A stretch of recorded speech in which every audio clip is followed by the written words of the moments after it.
SFDCRADIO.com and mash up the world. Brother Mandingo, the Honorable Mandingo, are you there? I give thanks and praises to the Almighty Creator. Today, Sunday, the 11th of October, 2015. I give thanks to the Creator on Yami, which is in the language of the Akan people from Ghana and other parts of West Africa.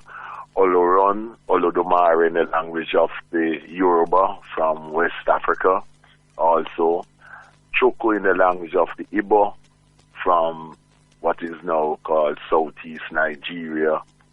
Mari in the language of the Shona, Mashona from Zimbabwe. Today, Sunday the 11th of October, 2015. And let me just say that yesterday, the 10th of October, was the anniversary of the birth of my father's father, my grandfather, who was a Garveyite, who used to correspond with Marcus Garvey, letters-wise. Yesterday was his 145th anniversary because he was born on the 10th of October, 1870, in Content, Manchester, Jamaica. So I remember my great-grandfather and all my other ancestors, but my great-grandfather whose birthday anniversary was yesterday, the 10th of October, because he was born 145 years ago. And to put this in context also, tomorrow, which is Monday the 12th of October, is African Holocaust Day. In 1992, this was decreed as African Holocaust Day by Marcus Garvey Jr., the son of Marcus Garvey and my physics teacher at Kingston Technical High School in Jamaica in the 1960s.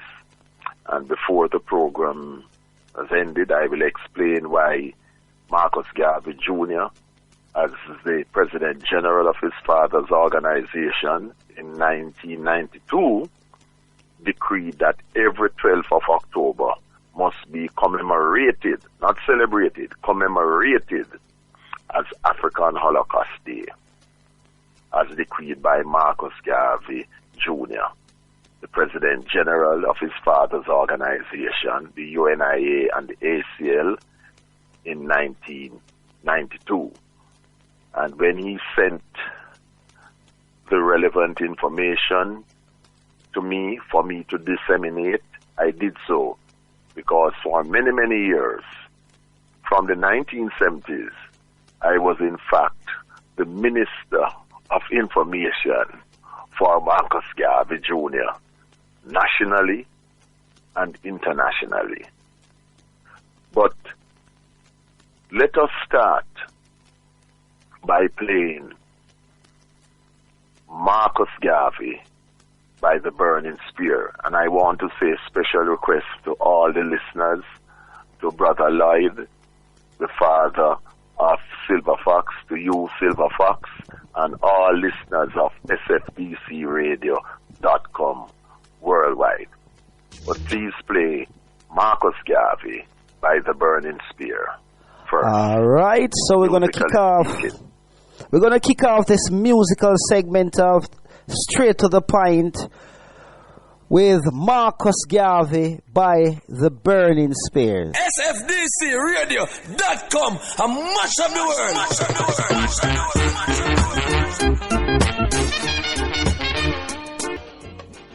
All right, that was the Burning Spear, Marcus Garvey. And as you know, you're in tune to SFDCRADIO.com, and we're dealing with Straight to the Point with the Honorable Mandingo. And as you know, it's a weekly radio program where we get straight to the point on various issues, you know. Some of the issues them people afraid to take on because a lot of our people, they get very scared. Some of our people, because they've interbreeded them, I mean in that they're in mixed relationship. Some of them very scared to voice their opinion. So we come up with this program, Talent Straight to the Point, where we just say the things them as it is, but at the same time we're not breaking any rules. You understand? We're not telling anyone to do anything wrong. So, Brother Mandingo? Yes. Yeah, you're live on here. Yes. You're live. So we just finished that track, Marcus Garvey by The Burning Spear. The Burning Spear, yes. Now, recently, I have noticed that you have some individuals, both in this country and abroad, who are pretending as if reparations for Africans, it's some new cause, as if they are the ones who are starting this call and this fight for reparations. And this is totally dishonest, because they know that they are just latecomers on the scene. But this is part of the mentality of people who are unscrupulous, who try to pretend as if they are the pioneers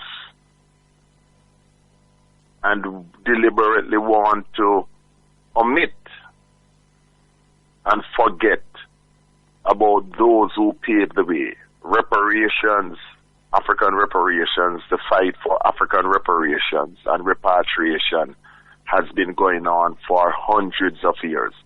The very first Africans who were taken by force by the Europeans and the Arabs from Africa fought for reparations and repatriation.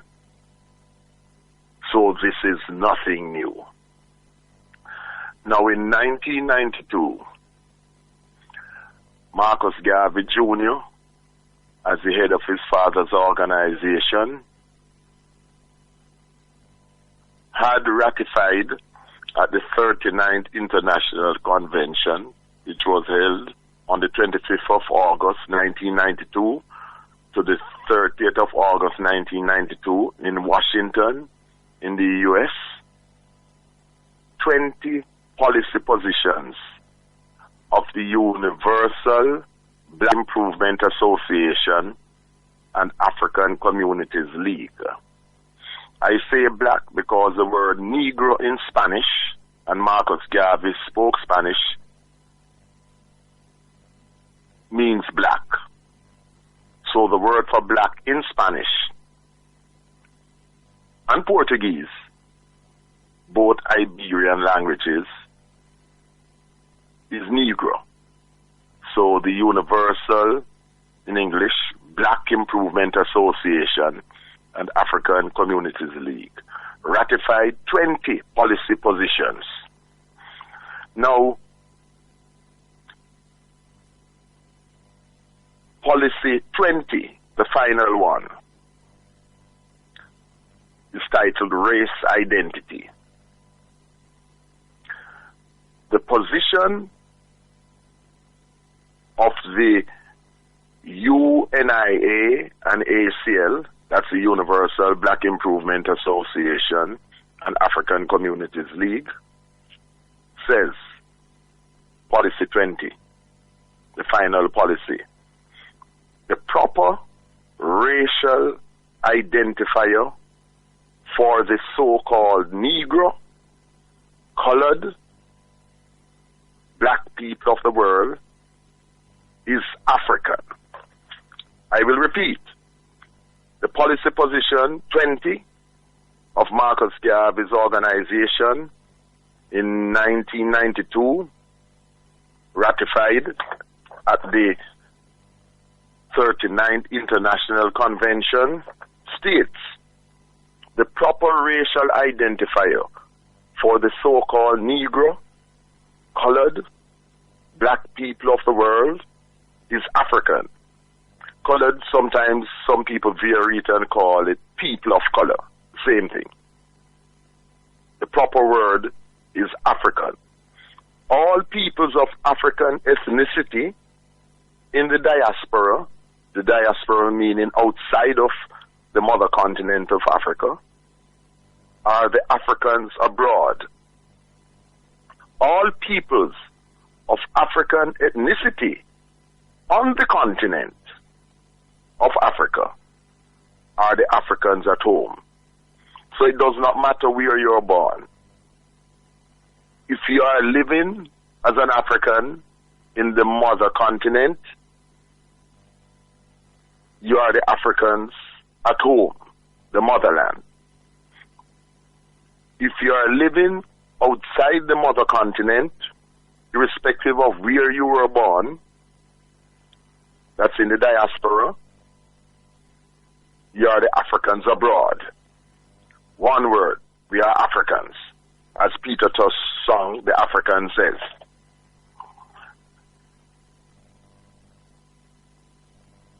Tomorrow, the 12th of October, is a national holiday for Europeans in the United States. The racist European United States, of which the current president is Barack Obama, whose mother is European and father African. In 1992,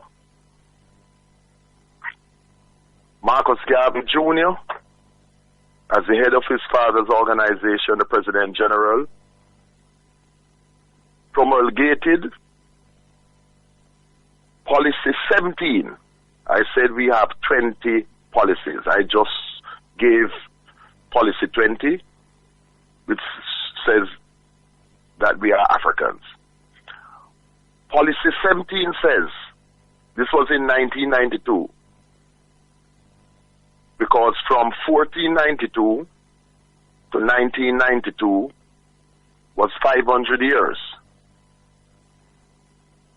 So, as a leader, he said then, the UNIA and ACL strongly opposes the celebrations in 1992 by the Aryans of Western Europe and the so-called Americans of the 500th anniversary of the so-called discovery of the so-called Americas by Christopher Columbus for the following 4 reasons. 1, this so-called discovery implies that nothing existed anywhere in the world until it was authenticated by the presence of the Aryan white man of the West. 2, Christopher Columbus did not discover anywhere and could not have discovered them, because at no time during any of his 4 voyages did he know where he was. Until his death in 1506, he believed that he had landed on islands off the coast of India. Now let me explain. This is why he called the islands in the Caribbean the West Indies. He thought they were some islands off India. And of course, you know that you cannot discover a place where people have been living. Rather, it was the people, unfortunately, who discovered Christopher Columbus, the invader. 3, this so-called discovery caused directly and indirectly the African Holocaust. The transatlantic enslavement from 1517 to 1870 that resulted in the destruction of at least 80 million African lives. I repeat, this so-called discovery caused directly and indirectly the African Holocaust. The transatlantic enslavement from 1517 to 1870 that resulted in the destruction of 80 million, at least 80 million African lives. 4, this so-called discovery resulted in the murder and destruction of millions of the indigenous population in this region of the world. So we are talking in what is now called the United States, Canada, Jamaica, the Caribbean, Venezuela, etc. The UNIA and ACL strongly opposes any participation of African people at home and abroad in the Columbus celebrations. Remember, I tell you that tomorrow is a national holiday for Europeans in the United States because they are celebrating. It was 1892 that first invaded the Caribbean, that region, when he landed in Guanani, that he renamed San Salvador. That was when he first invaded this region of the world, the 12th of October, 1492.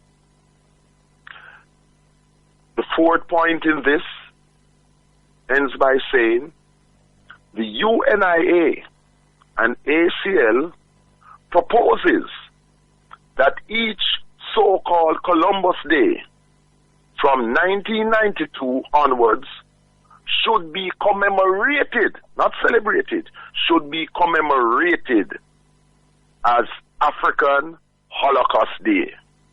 This means that we must commemorate, as I and others have done, every 12th of October as a day where we remembered the enslavement, the genocide, which was meted out to our African ancestors. Very important. You know, Brother Mandingo, the 12th of October, that is my Earth Day, Well, listen, it is very significant.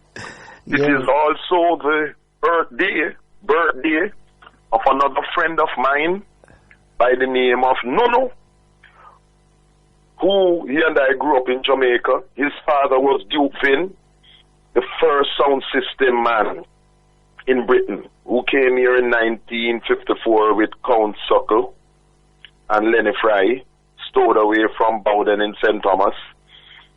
Came here in 1954, and Duke Vin, who was the original DJ for Tom the Great Sebastian Sound, started the first sound system in Britain and thus Europe in 1955. It is his son, Nono, who he and I grew up together at Wildman Street in central Kingston, near to Kingston Technical High School. It is on the 12th of October, which is African Holocaust Day.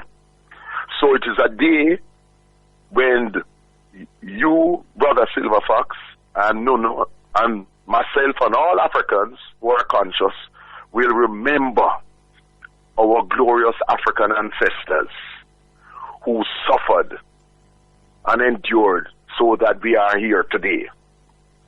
So I know you will remember tomorrow for the added special significance definitely of tomorrow. And of course, yesterday, the 10th, Saturday the 10th of October, was the 145th anniversary of my grandfather, my father's father's birthday, as I said. Policy 1 of the UNIA and ACL, ratified at the 39th International Convention of the UNIA and ACL in Washington from the 25th of August 1992 to the 30th of August 1992. Policy 1 says, repatriation is a human right for all Africans who were forcibly removed from their homeland of Africa and subjected to enslavement. Hence, their descendants, that's us, should have the right of return to the African motherland.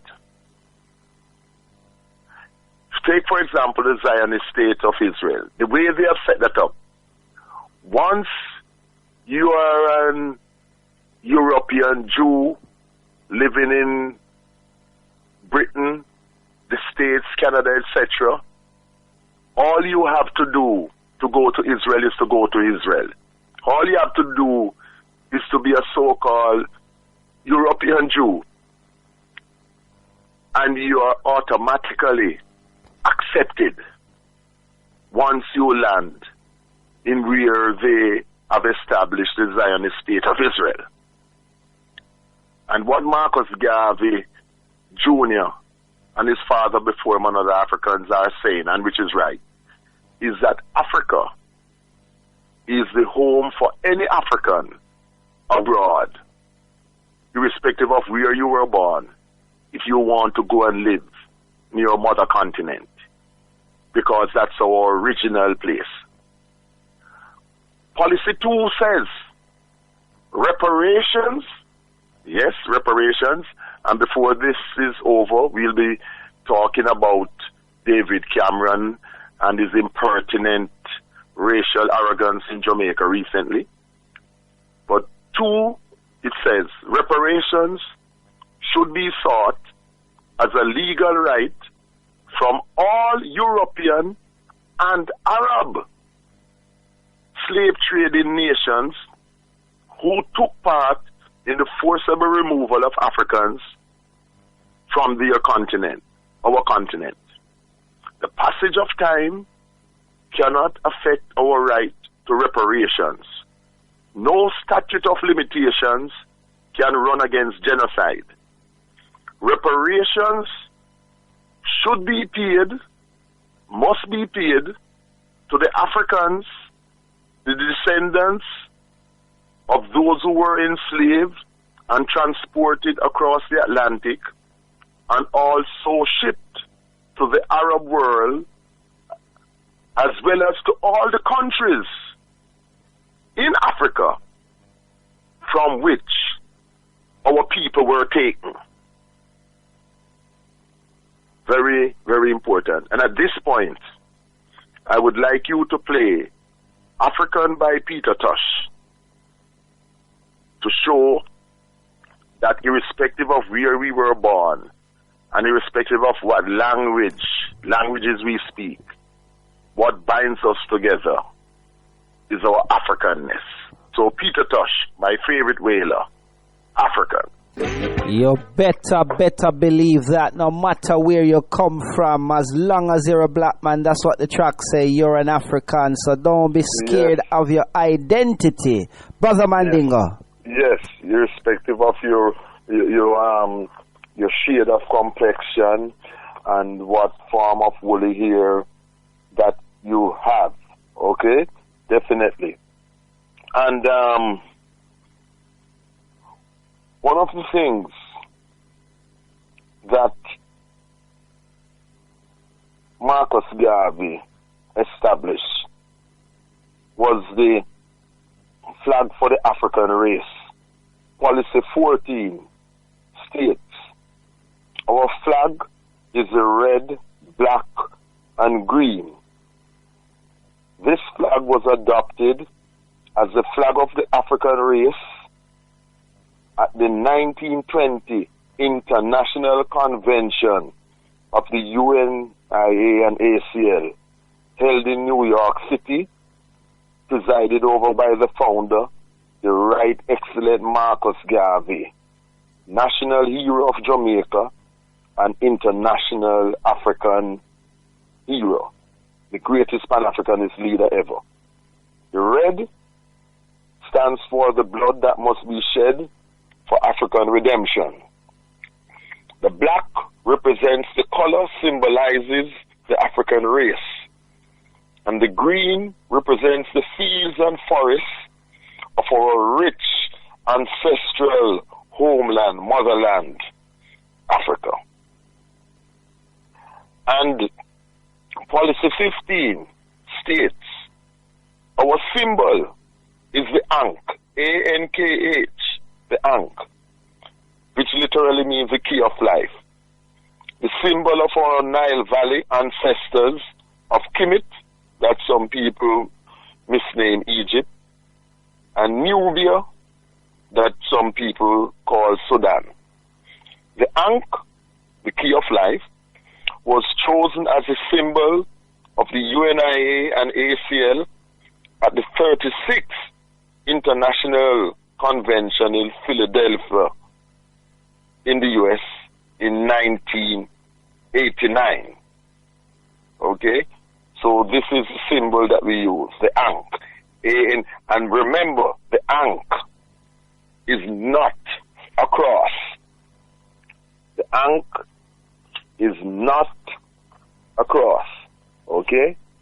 Now, I'm gonna ask you to play another song, and then I'm going to deal with the visit of David Cameron, the British Prime Minister, to Jamaica recently, and other matters that transpired since his visit.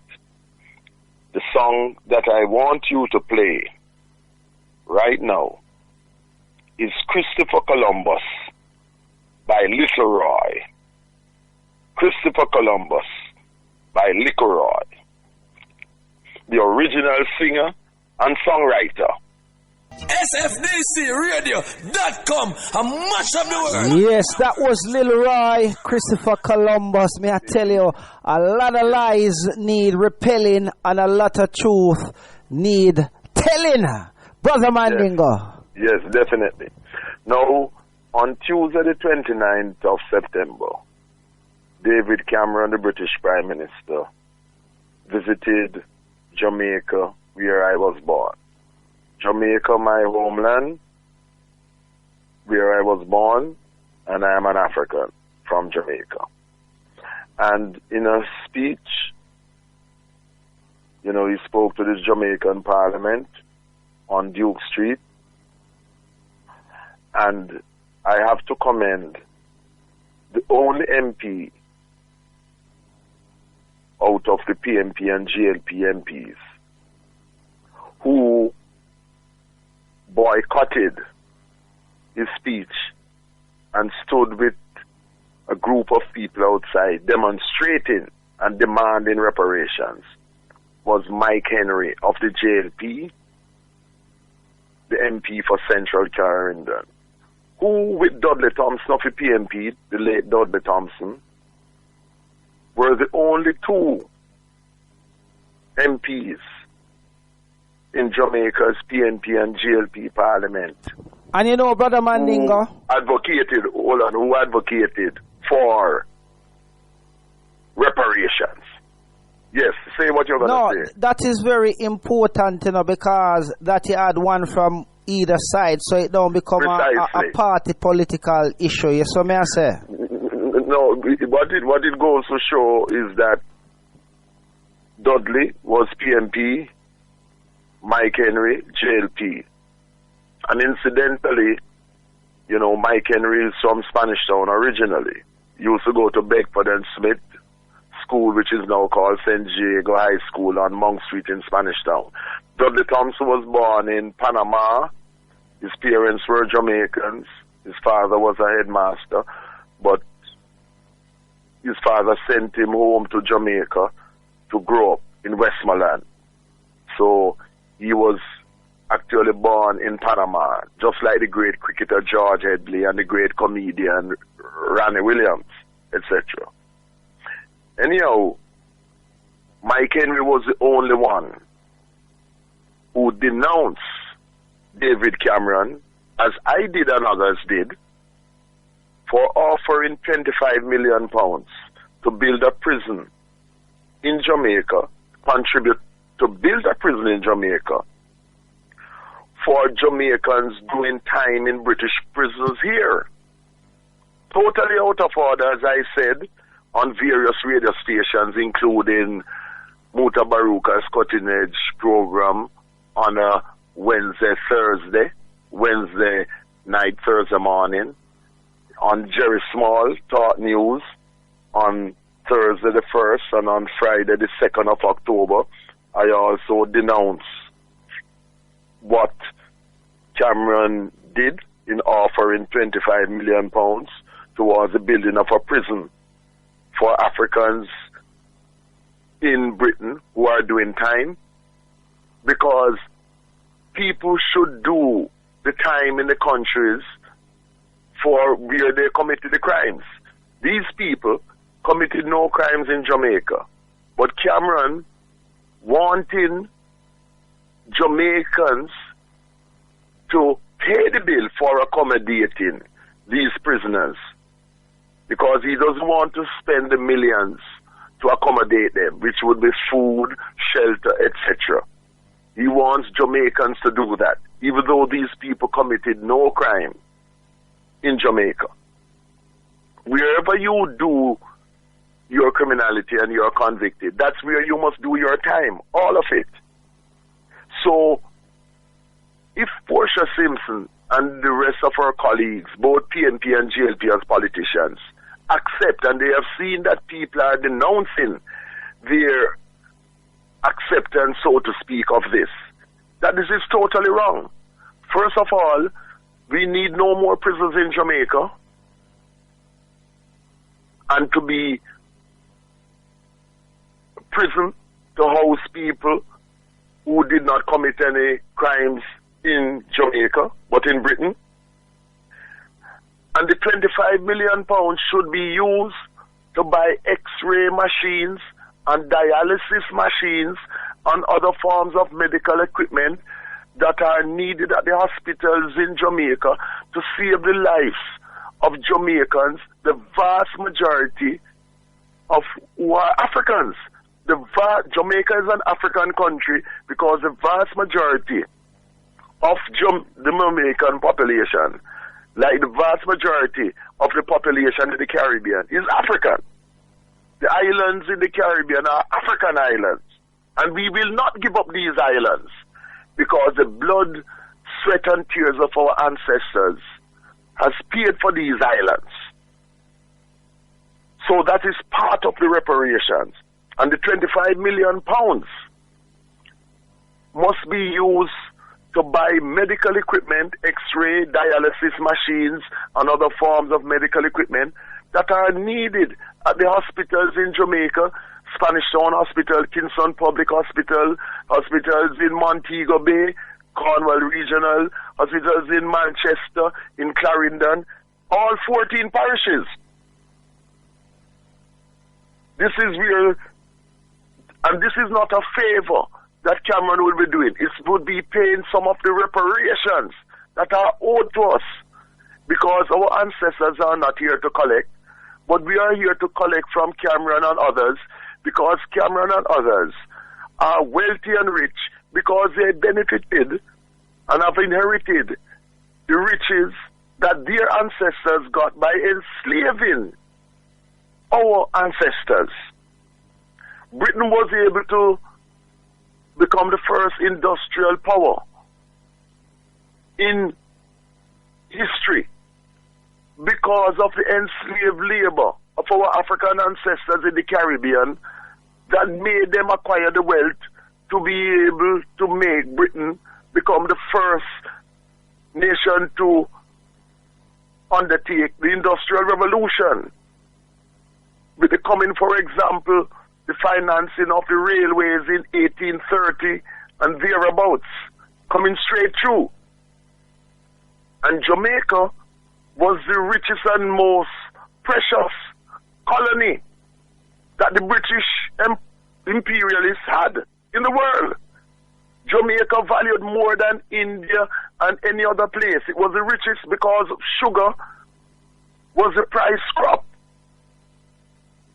So it was our ancestors who were forced to cut the sugar cane and make Britain, the British enslavers, rich. It was out of this enslavement that Barclays Bank was established by the Barclay brothers who were involved in the enslavement of our ancestors. Also Lloyds, the insurance people. And it's not just rich British people who benefited.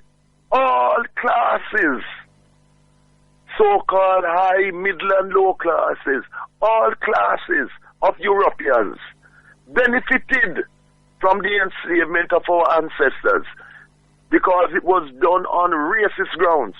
Europeans were not enslaved. Those that came to the Caribbean, some of them, they came as indentured servants, not as slaves, meaning that they served, yes, they were victimized and exploited, but it was not slavery. They were not treated like chattel.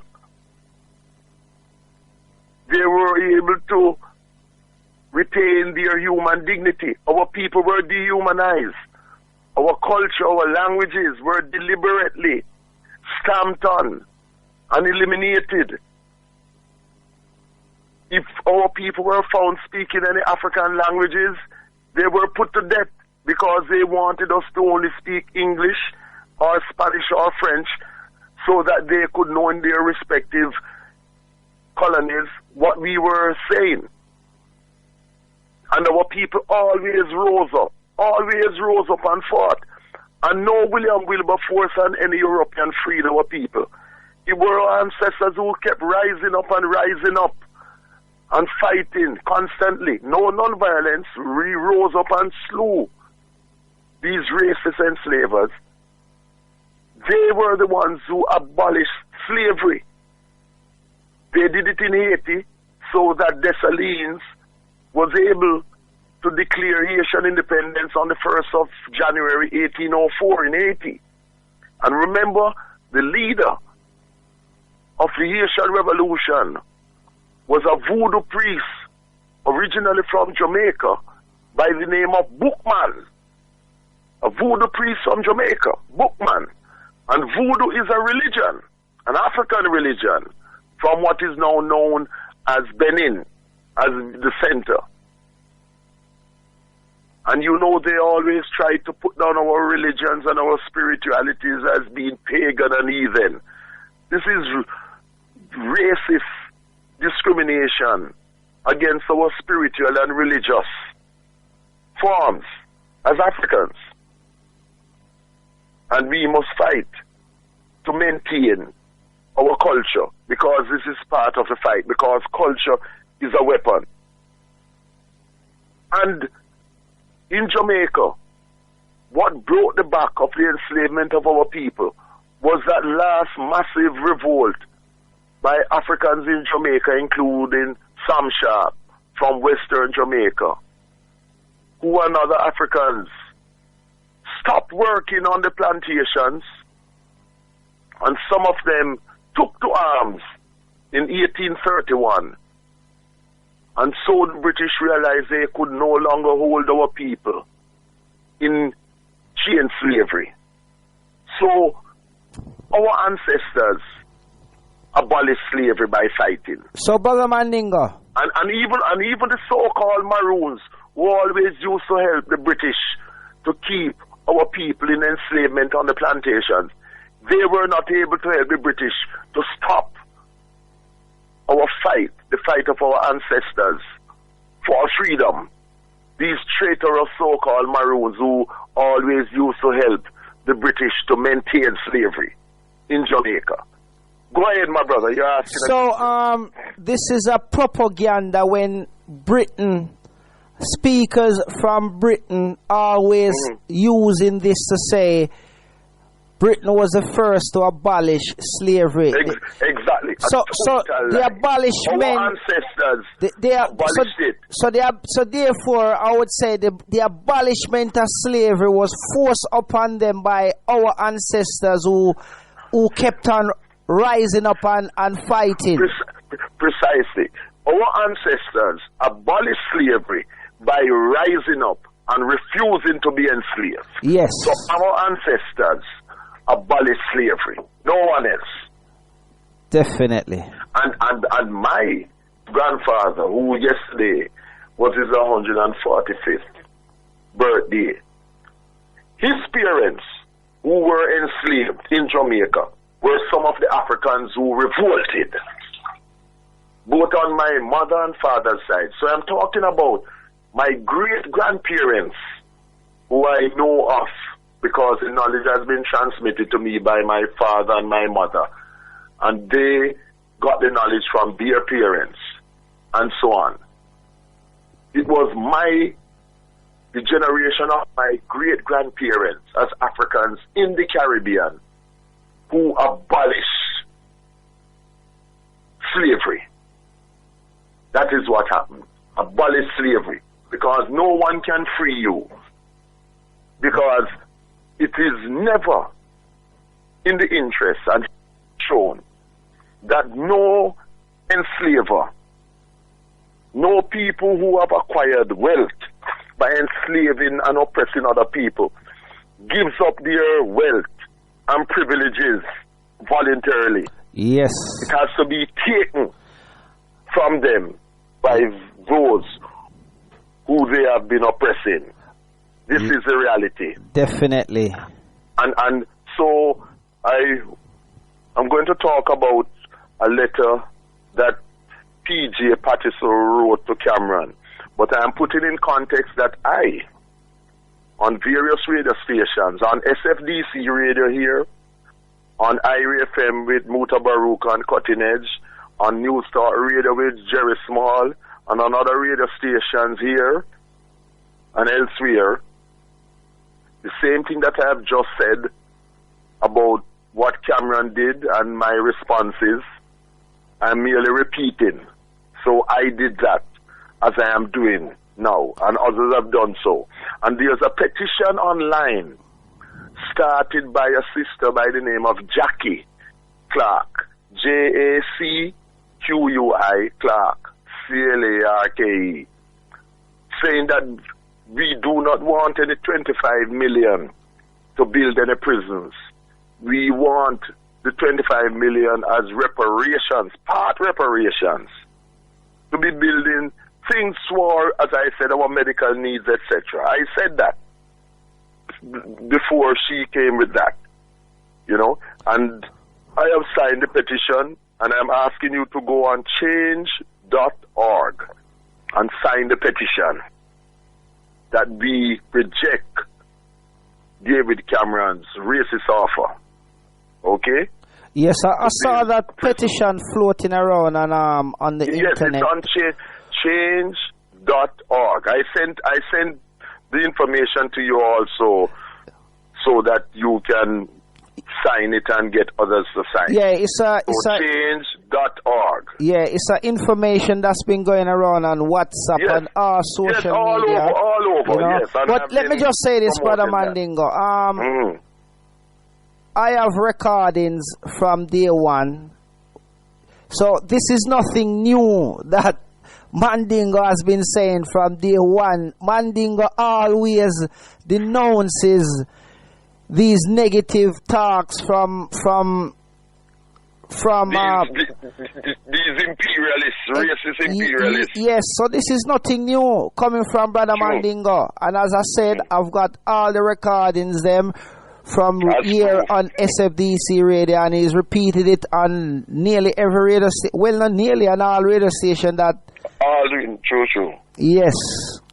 And let me just say, before I select the next song to before I deal with the PJ Patterson reply to Cameron, I would just like you to play Every Little Thing You Run to Babylon by Sugar Minott, a production of mine.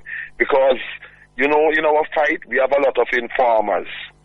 And this one is to all of those traitors, informers who work with the enemy and inform on our brothers and sisters to the racists.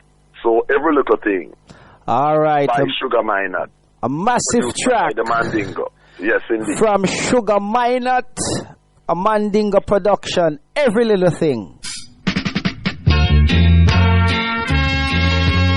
Wrong music. We have it. Yeah, I know you have it, my brother. Every Little Thing. Voice of Sugar Minott, a Mandingo production. Mandingo, are you there? Yes, and you see, today is Sunday the 11th of October, 2015. Another very important date in the African calendar, because today makes it 150 years ago. My grandfather yesterday, his birthday was 145 years ago. But today, Sunday the 11th of October 2015, makes it 150 years since the famous Morant-Bay Rebellion led by the Baptist African preacher from Stony Gut, St. Thomas, Paul Bogle, the man who said, "Remember your color and cleave to the black." Paul Bogle, the African leader who led the Morant-Bay Rebellion starting from Stony Gut in 1865. It was 150 years ago. So today, we must remember and honor Paul Bogle and the other Africans who, in 1865, arose against British racist colonialist injustice in Jamaica. Very significant. Paul Bogle, one of our national heroes. And special request to man from the East. He knows who he is listening, because he's from St. Thomas, just like Paul Bogle. One of Jamaica's national heroes, one of our greats. And PJ Patterson, I'm going to read some excerpts from his letter to David Cameron. He says, "Dear Prime Minister Cameron," this is PJ Patterson now, "we who belong to the Commonwealth Parliamentary Association and cherish the value of the Westminster tradition should seek continually to foster rather than diminish it." Now you see that sentence? This part of it is something that I do not agree and support PJ Patterson with, because I, Mandingo the Gaviite, I, Mandingo the African, I do not cherish the value of the British Westminster tradition, because the British Westminster tradition was a tradition of racist enslavement of my African race. It was this same Westminster tradition that paid the racist enslavers £20 million in 1834 to compensate them for the loss of the enslaved labor of our ancestors who had rose up and abolished enslavement, which was 40% of the British Westminster annual budget for the year in 1834. So I do not cherish the racist Westminster tradition, Parliament, that enslaved, exploited and murdered and raped my African ancestors. So where this is concerned, I am totally opposed to this position by P.J. Patterson. Patterson continues with, given the honor that Cameron was speaking to the joint sitting of Jamaica's Parliament on Tuesday, the 30th September 2015, and he says that because the traditional parliamentary right of debate and reply could not be exercised by any of the MPs there, that, and Patterson says, as I watched your presentation, knowing them on both sides of the aisle, as I do, so he's talking about the PMP and GLP MPs, your good behavior which you commended ought not to be interpreted as acquiescence, meaning agreement in everything you said. He continued, P.J. Patterson, in this open letter to Cameron, said that the gifts he presented in Garden House were both welcome and timely. What gifts? This is me saying that now. Patterson continued by saying only the shrewdest observers of parliamentary custom would have noticed that the package you offered there discreetly omitted any mention of a £25 million contribution for the building of a prison. That was understandable, as what exists constitutes no more than a non-binding memorandum of understanding. He continued, P.J. Patterson, in his letter to say to Cameron, you wisely chose instead to add there the announcement of £30 million to make our hospitals more resilient to natural disasters, etc. P.J. Patterson continued by saying, Prime Minister, meaning Cameron, the most noble intentions were jarred by those portions of your address which asserted that slavery was a long time ago in the historical past. And quote, as friends, we can move on together to build for the future, end of quote. There can be no friendship. This is me, Mandingo, saying now. There can be no friendship with me and any racist. P.J. Patterson continued by saying, in his letter to Cameron, open letter, published in the newspaper in Jamaica, the Gleaner, your host, the most honorable Portia Simpson Miller, in her gracious welcome referred to the difficult issue of reparation, which should be discussed in, quote, a spirit of mutual respect, openness and understanding, as we seek to actively engage the UK on the matter, end of quote. You chose instead to throw down the gauntlet. Mere acknowledgement of its horror will not suffice. It was and still is a most heinous crime against humanity, a stain which cannot be removed merely by the passage of time.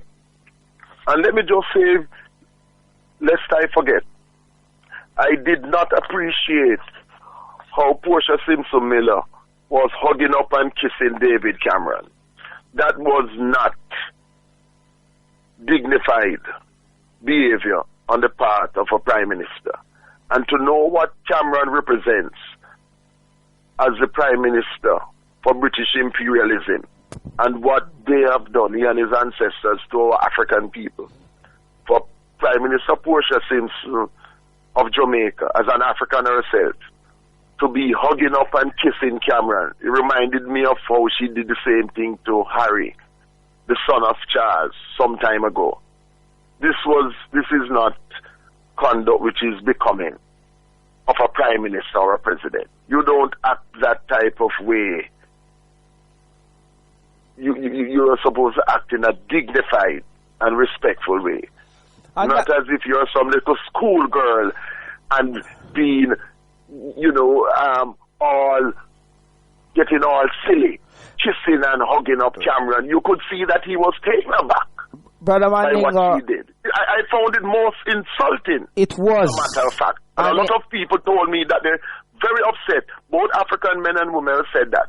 Portia Simpson, Prime Minister, this is not how you should behave as a Prime Minister. That is definitely true. On, my brother. But it was embarrassing. It was insulting. She's under the colonial system, same way, so, you know. Yes, the colonial mentality, yes.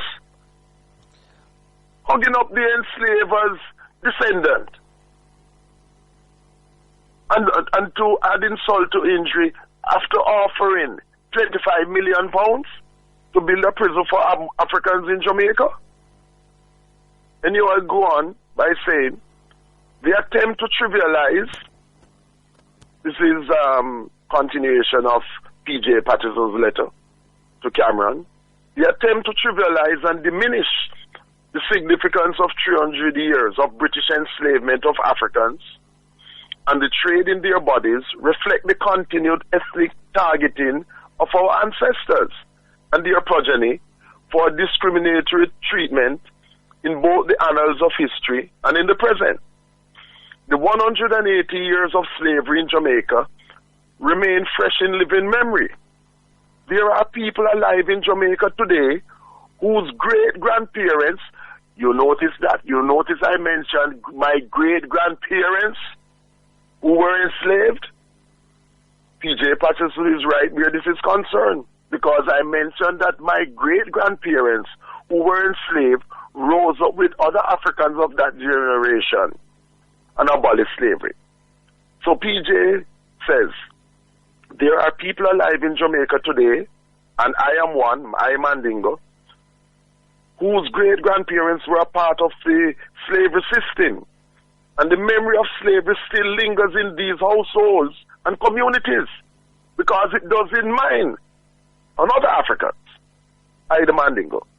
P.J. Patterson continues, those 180 years were followed by another 100 years of imposed racial apartheid, in which these families were racially oppressed by British armies and colonial machinery. The scars of this oppression are still alive in the minds and hearts of millions of Africans in Jamaica. He says Jamaicans. What we're talking about is Africans in Jamaica who suffered that. Not other Jamaicans like Chinese, Indians, and Europeans. Patterson continues, to speak of slavery as something from the Middle Ages is insufficient. For our communities, its legacies are still present in their memory and emotions. To reject this living experience is to repudiate the very meaning and existence of these people's lives. How can we simply forget it and move on to the future? If there is no explicit admission of guilt now, when will be the proper time? You argue that Britain abolished the slave system, and the credit for this resonates in the British Parliament today and shows British compassion and diplomacy. As I said before, the British did not, P.J. Patterson, abolish any slavery system. It is our African ancestors who abolished it by rising up constantly. Not the British, nor the British Parliament, and any British compassion and diplomacy. That's totally wrong. It is our African ancestors, P.J. Patterson, that abolished enslavement. P.J. Patterson continues with, where is the prior confession that Britain fashioned, legalized, perpetuated, and prospered from the slave trade? And when I say slave trade, you know, our people are not things. It's from the enslavement. Patterson continues, indeed, the facts speak to a different explanation. In Jamaica, the enslaved, led by Sam Sharp, tried to abolish slavery themselves 3 years before your parliament acted. The British Army destroyed these freedom fighters and executed their leaders. You know, when Sam Sharp was captured, he said he would rather be hung on the gallows rather than live as a slave. Yes. But this part that P.J. Patterson is saying, that Sam Sharp and others tried to abolish slavery themselves 3 years before your parliament acted. No. Sam Sharp and others didn't try. they abolished it by sacrificing their lives. What the British Parliament did in 1834 was that they had to surrender because they couldn't take any more revolts. It was not up to them. It was because of what Sam Sharp and other Africans who sacrificed their lives did. They are the ones who abolished it, not the British, not the British Parliament. PJ Patterson, get educated. As Marcus Garvey said, emancipate yourself from mental slavery. None but ourselves can free our minds. PJ Patterson continues with, this attempt to destroy the seed of freedom and justice in Jamaica continued for another 100 years. In 1865, the peasants, and he means the Africans, sought to occupy the crown lands. Not in the crown lands. The lands belong to the native people who were exterminated, and so that land is African land in Jamaica. All of Jamaica belongs to the African because of our enslavement. It's not in a crown land. No British crown owns any land anywhere. As Chronics on Spanish Own said, capture land gotten by murdering and robbing. So the British don't own any land. They are the biggest empire by going and stealing other people's land. Canada, the US, so-called New Zealand, Australia, etc., India, etc. And you notice he's talking about in the letter 1865. As I said, today the 11th of October makes it 150 years since the Morant Bay Rebellion. PJ continues with the British government sent in the army and massacred those people, executing Paul Bogle, George William Gordon, and other leaders. And he continues by saying, furthermore, which I have said again, as you have said, Brother Silverfox, I have said many times, the British Act of so-called emancipation reflected that the enslaved people of Jamaica were not human, but were treated as property. The 800,000 Africans in the Caribbean and elsewhere were valued at £47 million. The government, British government, agreed to compensate the enslavers 20 million and pass an Emancipation Act in which the enslaved African had to work free for another 4 to 6 years in order to work off the 27 million promise to the enslavers. So it was they who paid for their eventual freedom in every way. The enslaved Africans were paid more than 50% of the cost of their market value in compensation to the enslavers. This is what your Emancipation Act did. P.J. Patterson continues. The enslaved got nothing by way of compensation. The Act of Emancipation was self-serving and was designed to support British national commercial interests alone. That's true. Patterson continues, saying to Cameron in this open letter, you have refused to apologize, yet your government has apologized to everyone else for horrid crimes. Are we not worthy of an apology or less deserving? Mere acknowledgement of the crime is insufficient. The international community and international law call for formal apologies when crimes against humanity are committed.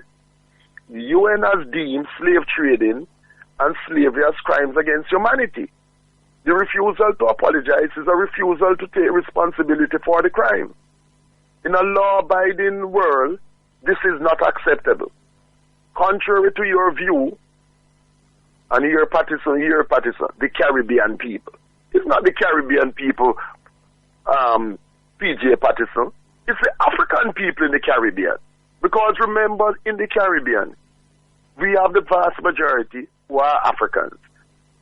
But in the Caribbean, we also have Indians, we have Chinese, we have Arabs, and we have so-called European Jews, etc. So, P.J. Patterson, it is wrong for you to say that the Caribbean people will never emerge completely from the long, dark shadow of slavery. It's the African people in the Caribbean. Until there's a full confession of guilt by those who committed this evil atrocity. You see, there's a tendency, and P.J. Patterson makes it here too, part of the mental enslavement. whereby they don't want to accept and acknowledge the truth that they are Africans, that we are Africans. They want to use all manner of words, West Indian, Caribbean, and all type of things. Any word except the word African, which is our race. We are Africans, PJ Patterson. You are an African. PJ Patterson, in coming to a close, says, the resilience and spirit of its people is no ground to impair the solemnity of a privileged parliamentary occasion and allow the memory of our ancestors to be offended once again. And he comes again with this nonsense about the Caribbean people have long been looking to the future. Not the Caribbean people, the Africans in the Caribbean have long been looking to the future. This is what we do in our development visions. But these legacies are like millstones around our necks. We look to reparatory justice as the beginning of shaping a new future. We invite Britain to engage in removing this blot on human civilization so that together we can create a new and secure future. And then he ends by saying, one love. Yours sincerely, PJ Patterson, former Prime Minister of Jamaica, 1992-2006.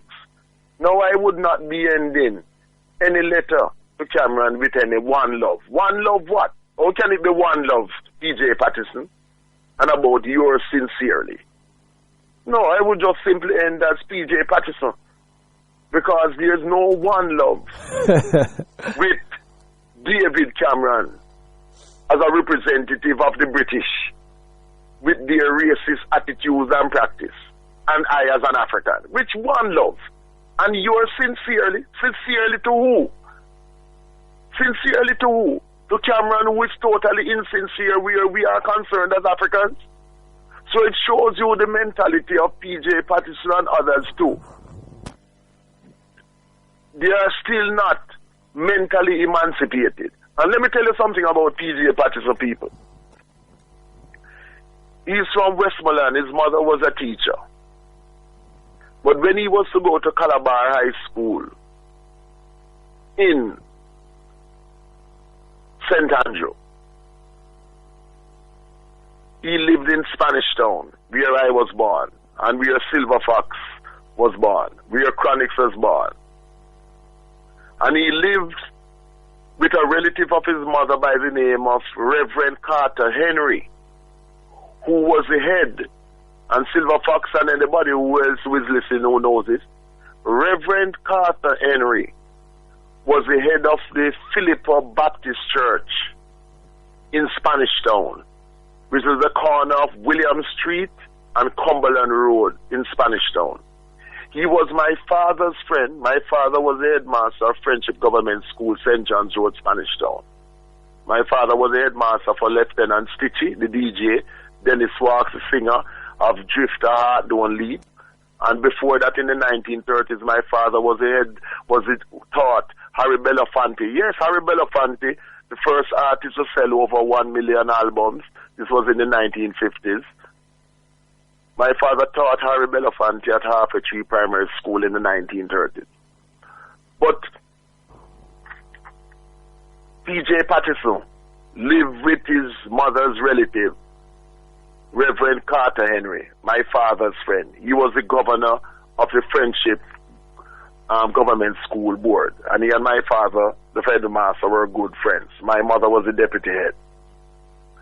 And so my father, as a good friend of Carter Henry, Reverend Carter Henry, who used to visit our home at the teacher's cottage behind the school on St. John's Road, he used to visit, and my father used to visit him regularly, and myself. And so my father, a very kind man, on his visits to Carter Henry, would see this young relative of Carter Henry, PJ Patterson. And he would, this is no boasting, this is the truth. And, you know, my father's a man, if he goes to a home and he sees some youth there, would give them money, pocket money sometimes. And he used to give PJ Patterson, the former Prime Minister of Jamaica, pocket money. Yes, Mandingo is telling you this. This is not a boast, this is just a fact, and to show that I know where PJ Patterson is coming from. He boarded with Reverend Carter Henry. My father used to be a visitor, and sometimes going there to see Carter Henry and seeing his young relative would give him some pocket money sometimes. Not that PJ Patterson would have died if my father never gave him any pocket money, but it was appreciated, it was welcome, you know. I mean, you have adults who have given me pocket money, not because my parents have not given me pocket money, but we know how it is. I'm just stating the facts as what they are.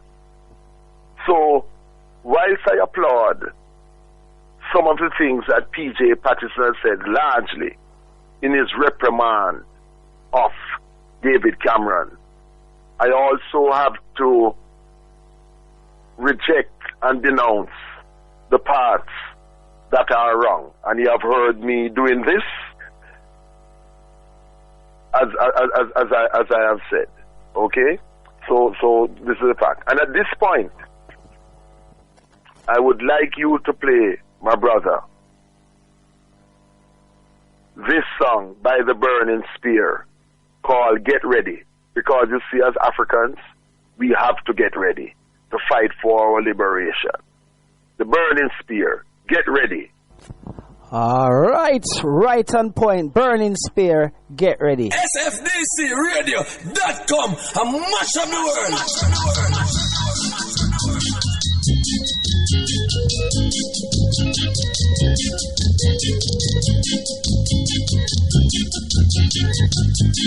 Yes, indeed, and I want you to play Fred Locks, a song called Wolf, because we have within the African race the traitors who are wolves in sheep clothing.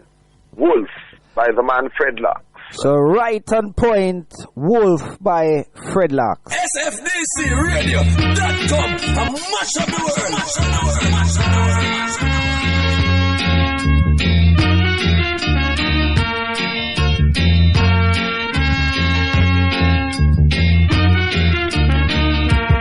Wolf, Wolf.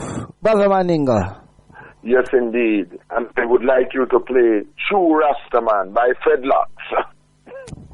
Fred Locks, True Rastaman. Yes, indeed. And that's, they sometimes call that track a different name, but that's the correct name as what you just stated. True Rastaman. SFDCRADIO.com, a mash of the world.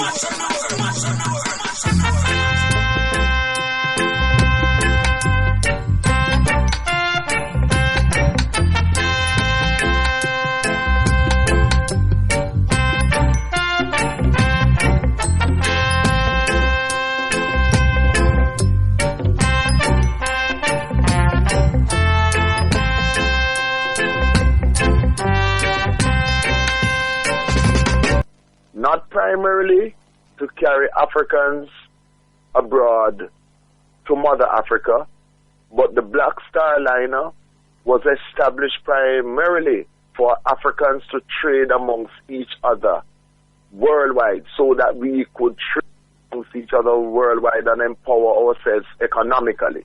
So the primary purpose of the Black Star Line fleet was not to carry Africans abroad to Mother Africa. That was secondary. The main purpose was to enable trading between Africans worldwide so that we could strengthen ourselves economically worldwide by trading amongst ourselves and empowering ourselves by selling from each other, etc. That was the primary purpose.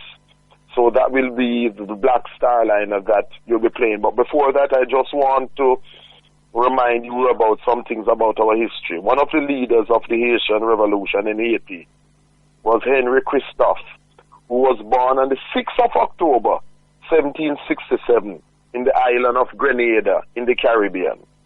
The island of Grenada where Malcolm X's mother was born. So Henry Christophe, one of the leaders of the Haitian Revolution, was born on the 6th of October, 1767, in the island of Grenada in the Caribbean.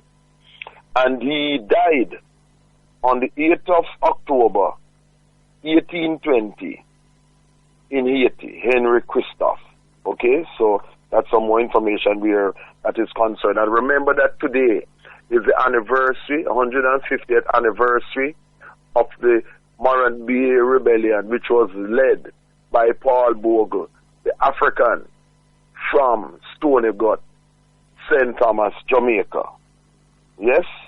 Remember that. This is very, very important. So right about now, play Black Star Liner by Fredlocks in tribute to Marcus Garvey, who established a Black Star Liner shipping fleet to enable trading and social intercourse, unity amongst African people worldwide. Yes, I must say this though, that version you played is not the original version, so in future, I have to ensure that the original version that's played. That version that you played is on the Studio One Real Rock Rhythm. Yes. But this version that you're playing is, it gives a wrong impression in terms of that it's a Rasta thing, you know, use some lyrics and thing. It's African, it's not Rasta. Remember, Rastas only came about in the 1930s with Leonard Howell, Percival Howell, from Clarendon, Jamaica, who was a Garveyite, and then in the 1930s, he became a Rasta when he said that he's recognizing Haile Selassie as God, etc., and that type of thing. So, it gives a wrong impression, as if the Black Star Liner was a Rasta thing with Marcus Garvey. No, it's Africans. And remember, Rastas only came about in the 1930s. You know, it's African. So in future, we have to ensure that it's the original version in the 1970s by Fredlocks. Yeah, man, I'll have the original version next time. Yes, it has to be the original, yes. But, you know, that has to be said. I couldn't let it be played and not let people who don't know them realize the situation. And I just want to commend an album by Hopeton Lindo, the singer-songwriter and producer. And, you know, I'm going to get this album to you also, Silver Fox, at some time. Brand new album called My World, Your World. Has 16 tracks and has tracks on it like Empress and a track called Children Under Attack, dedicated to the youth, and one called Turf, about the politicians and the violence among some of our people against each other and that type of thing. You know, it's from the album called My World, Your World by Hopeton Lindo. Excellent album, and there'll be more on that in the future. But in the meantime, I would like you to play Alton Ellis, my favorite singer, the Godfather, and this song called Black Man's Pride. Alton Ellis. Voice Alton Ellis, Black Man's Pride, and a track, right?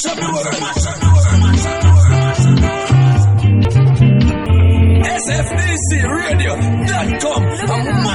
Yes, that's Alton Ellis, Black Man's Pride. Brother Mandingo. Yes, and another Alton Ellis, my favorite singer, Order of Distinction, Back to Africa. But before you play the Back to Africa, significant. This month, you know, it's very important. So many important dates, events that I have been talking about. It was from the 15th to the 21st of October in 1945, that the 5th Pan-Africanist Congress, the 5th Pan-African Congress was held in Manchester, in England, Britain, which led to the political decolonization in Mother Africa. And one of the key organizers of the 5th Pan-African Congress in 1945 in Manchester, from the 15th to the 21st of October, was my mother's cousin, Amy Ashwood Garvey, the first wife of Marcus Garvey. And also present was Kwame Nkrumah, Jomo Kenyatta, and others. Yes, indeed. There was Ras Makonnen from Guyana. He was also present. So this was a very important conference, the 5th Pan-Africanist Congress that led to the formal decolonization of the mother continent, which started in March 1957 in Ghana with Kwame Nkrumah, who was most inspired by Marcus Garvey. So let us remember, from the 15th to the 21st of October, the 45 to now, because that's 55, 65, 70 years ago, commemorate the 5th Pan-African Congress, which was in Manchester, in England, in Britain, organized by Amy Ashwood Garvey, the first wife of Marcus Garvey, and my mother's cousin. People like George Padmore, W.E. Du Bois, who were jealous of Marcus Garvey. Both of them, yes, were jealous of Marcus Garvey and did their best to sabotage Marcus Garvey. The truth must be spoken. Kwame Nkrumah was there, Jomo Kenyatta, Hastings Banda, who later became head of state in Malawi.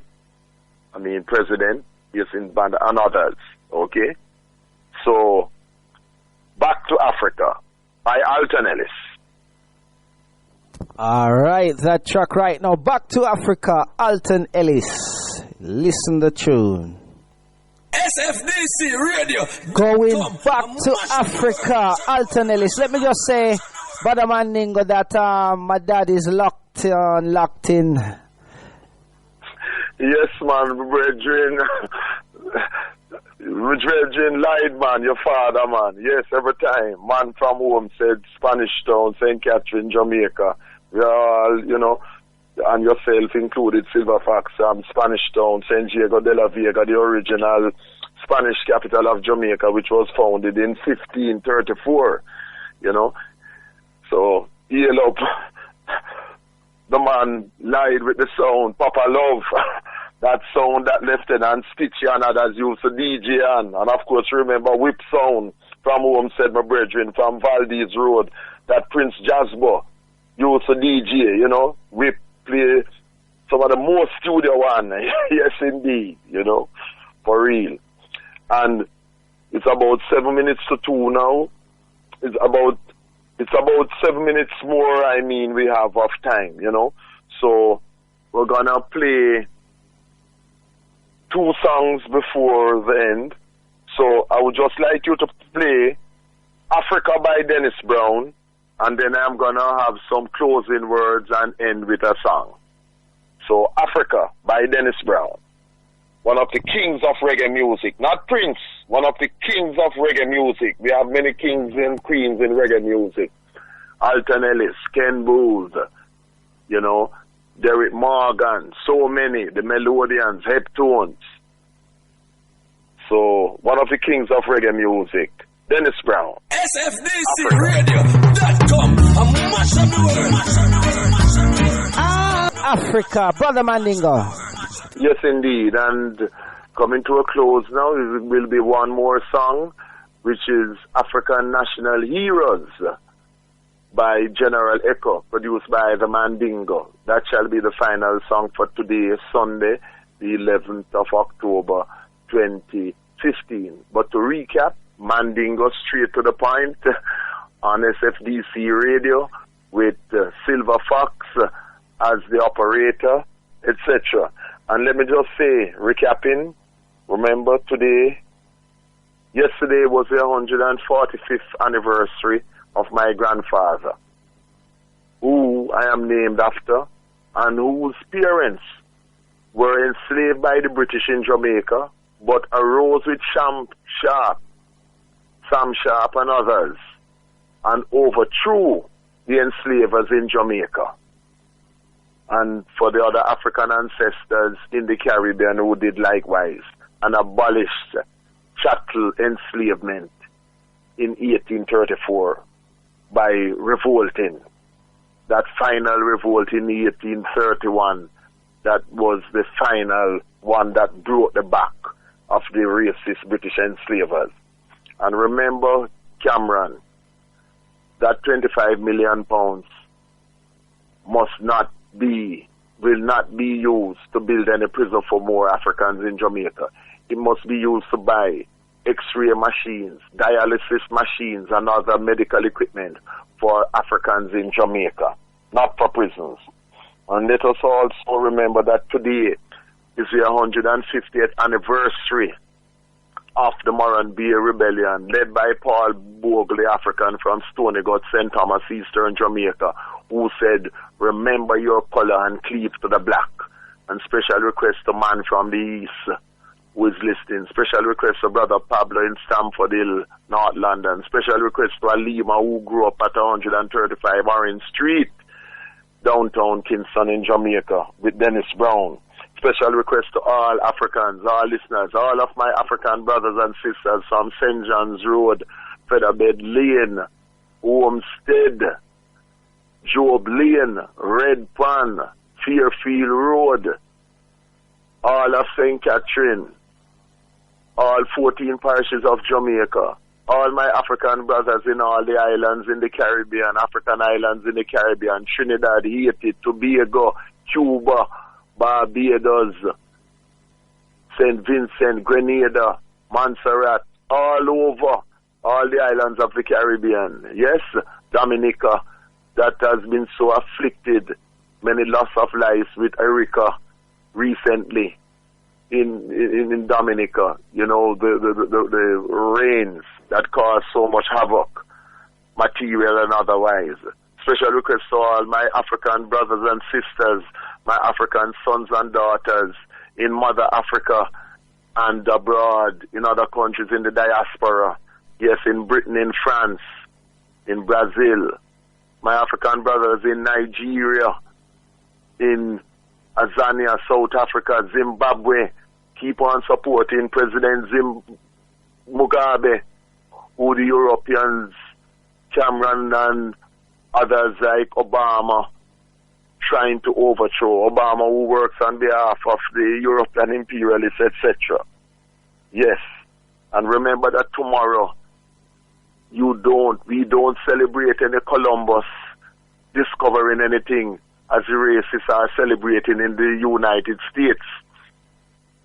Tomorrow we celebrate as Marcus Garvey Jr., my political leader from the 1960s, as African Holocaust Day, to remember what happened to our African ancestors who were victims of genocide, rape, murder, enslavement. At least 80 million Africans were murdered in the transatlantic enslavement of our ancestors from 1517 to 1870. And remember, reparations is a must. And remember that the name for us is not black, colored, Negro, people of colored. The name for us are African. And remember when you hear Dennis Brown singing Africa and Ethiopia, just like Marcus Garvey, it's the same thing. Another word for the African continent is Ethiopia. The word Ethiopia is coming from a Greek word meaning land of the burnt faces. Burnt faces because of our dark complexion and woolly hair. As simple as that. And remember, as policy 2, as policy 1 of Marcus Garvey Jr., when he was the President General, said in 1992, repatriation is a human right for all Africans who were forcibly removed from their homeland of Africa and subjected to enslavement. Hence, their descendants, that's us as Africans now, have the right of return to the motherland. 2, reparation should be sought as a legal right from all Arab and European slave trading nations who took part in the forcible removal of Africans from our continent. The passage of time cannot affect our right to reparations. You heard that, Cameron? You know the thing about Cameron? is that up to recently, he was saying that European Jews must not forget what some Germans did to them. And he has given them money to put in their museums to remember what happened to them. But yet he came to Jamaica telling our people that we must forget. So he's telling the European so-called Jews not to forget and giving them money for their museums and to remember what happened to them. But he wants us to have amnesia. But you see, whenever you forget your history, as Marcus Garvey said, you will perish, because a people without a knowledge of their past history and culture is like a tree without roots, will perish. And this is why Cameron is telling us to forget. Because if we forget our history, we will perish as a people. So as Marcus Garvey Jr. said, reparations must be paid to us, the Africans, today. Descendants of our African ancestors who were enslaved and transported across the Atlantic, and also to the Arab world, as well as reparations to be paid from the countries in Africa, the regions from which our ancestors were taken. My ancestors were taken from the Akan people, the Ashanti people, were taken from the Igbo people, were taken from the Congolese people, were taken from the Yoruba people. Yes, I know my history on both sides of my family. So I say to you, my African people, before I end with the musical selection, African National Heroes by General Echo, produced by the Mandingo, be of strong faith and remember that tomorrow, remember and commemorate it as African Holocaust Day. This is Mandingo the African, Mandingo the Garveyite. Remember, Marcus Garvey gave us the Black Print solution for all our problems. All we have to do is work and implement the Black Print solution. So I say unto you, as Marcus Garvey said, a race without authority and power is a race without respect. We must have confidence in ourselves, because with confidence we will have won even before we have started. Up, you mighty race, we can accomplish what we will. Africa for the Africans, those at home and those abroad. Thank you, Brother Silver Fox of SFDC Radio. And remember, it's going to be next Sunday again, once more. So I bid you farewell this Sunday, the 11th of October, 2015, the 150th anniversary of the Morant Bay Rebellion in Jamaica, led by Paul Bogue, who led Africans in revolt against the racist British colonialists. And remember, tomorrow, commemorate African Holocaust Day, to remember when Columbus invaded in 1492 on the 12th of October, Gwenani, the native name of the people, not Indians, right? In Gwenani, and he renamed the place with his races in San Salvador. That was marked when he heralded the invasion of that part of the Western Hemisphere in exterminating and enslaving the native people there, and then enslaving our ancestors and bringing them there to be used as chattel, as objects. So, once more, up, you mighty race, we can accomplish what we will. And as Marcus Garvey said, we must master science and technology. One Africa. Let Africa be our star, our guide of destiny. Not Jerusalem, not Mecca, but Mama Africa. Amen Ra, the Almighty, Chuku, Olodumare, Mawolisa, be praised. African National Heroes by General Echo. SFDCRADIO.com, a mash of the world.